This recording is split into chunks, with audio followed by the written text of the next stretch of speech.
They happened to be neighbors. Yes, they were neighbors and had a dispute about a stream that bordered their property lines. The arguing grew so intense that finally they stopped talking to one another. And as time went by, the wedge between them grew wider and wider. Finally, the elder brother decided to build a tall fence so that they couldn't even see each other. He thought as long as there was an invisible wall between them, he might as well create a real one. So he hired a traveling carpenter who was visiting his town. After instructing him on how to build the fence, the elder brother left to go on vacation while it was being constructed. Upon his return, he saw his younger brother coming to greet him, and expecting a fight, he prepared to defend himself. And to his amazement, the brother had tears streaming from his eyes and embraced him, asking for his forgiveness. The younger brother said, Oh, what you have done is such a symbol of forgiveness that I feel so ashamed of my past behavior. Will you please forgive me? And the younger brother wept, and he wept, and he wept. The elder brother was puzzled, so he remained silent until he reached his home. And there, instead of the fence that he ordered, stood a beautiful bridge linking the two properties. The elder brother was immediately ashamed as well and asked the younger brother for his forgiveness. Oh, their reunion was joyous. The carpenter was asked to remain in the town and continue to bless the people with his goodwill, but he replied that he needed to move on, for there were other bridges that needed building. So, my friends, if you have had the experience of having a family quarrel, argument, discord, say yes if you're here. And if you're on Zoom, I invite you to type yes in the chat box. Only 2 here? Okay. Yes, I see Matt yelling yes in the back and his inside voice. Some fist bumping going on. I can relate. Anybody on Zoom? Yeah, lots. Okay. A number of them. It seems like our family members, the people that are closest to us, happen to be our greatest teachers, right? And not only have we had experience with having discord with those who are close to us, our family and our friends, but say yes if you've also experienced discord and conflict with others outside of your family, perhaps a boss or a coworker, a stranger driving on the road, someone in line at the supermarket. Anybody? Or the leaders, the opposite party. Yes?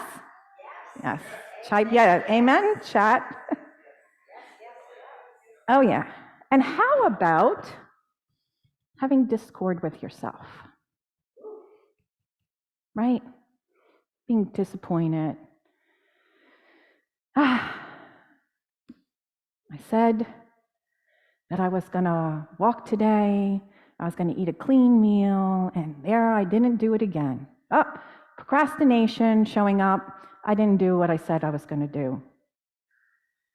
Right? Or where that someone or something in our lives suddenly defines us And we're in that state of feeling unlovable, unworthy, and so on, right? So we've all had the experience of conflict, and life, right, in impermanence in this world we live, it is part of that. And it occurs when what we are wanting or what we are needing seems to be not what we are experiencing. What we want in our lives and, from another, or we want others to be or happen, it's not happening. Or when something is out of accord with what we value so deeply, what we cherish, and also comes upon us in change that we institute, or unexpected change like a pandemic or mold or losing a job, right? And then we have this fear, and we're suddenly plunged into the unknown. And how many of you like the unknown? Not so much. Okay. So then we have all this conflict. So even though conflict is a part of our life experiences, most people are uncomfortable with it. And they try to avoid it at all costs. And some of them who get a high, maybe by stirring things up or being an aggressor, they may not be the one who avoids it, but they're still building fences. So some of the reasons why many of us are uncomfortable with conflict is because it does feel uncomfortable. It makes us feel uneasy. When we're thrown into the unknown, fear and anxiety may rise, or if we feel unsafe, we may even feel angry if someone's behavior towards us is unkind. And that's natural, but it's what we do with those feelings that surface. And it activates our fight and flight and freeze response. If we feel perceived threat, our body tries to go into safety mechanism. And so we may have red cheeks, a racy heart, clammy hands, our legs may feel like they're going to give out. And who likes feeling like that anyway? And the other reason why we're uncomfortable with it is because we really don't know how to deal with it. Many of us have learned strategies, right? But how many of you were taught, or it was modeled from your early caregivers or teachers or anywhere, right? Wasn't really modeled. So then what we do is we resort to coping strategies to help us deal with the level of anxiety and fear and stress and the fight, flight, freeze mode. We just learn, we grab these strategies, and often these strategies are ineffective, and they lead to us building either invisible walls, rather like the elder brother, rather than knowing how to build bridges within our own head and heart, and from our humanity and our divinity, and from me to you, and so on and so on.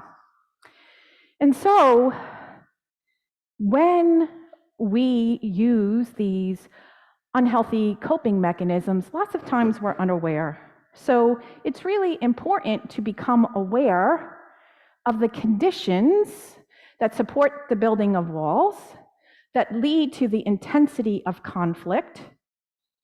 And so these 4 conditions, which are called the 4 winds of conflict by Gary Simmons in his book, The Eye of the Storm, are called the winds of separation, misperception, competition, and defensiveness. So we are going to cover today the winds of separation and misperception, And then, because holiday season is upon us, after some special services, we will resume with the winds of competition and defensiveness, and then eventually get to their antidotes, which are the 4 attributes of wholeness, right? In the presence of separation, defensiveness, misperception, so on and so on,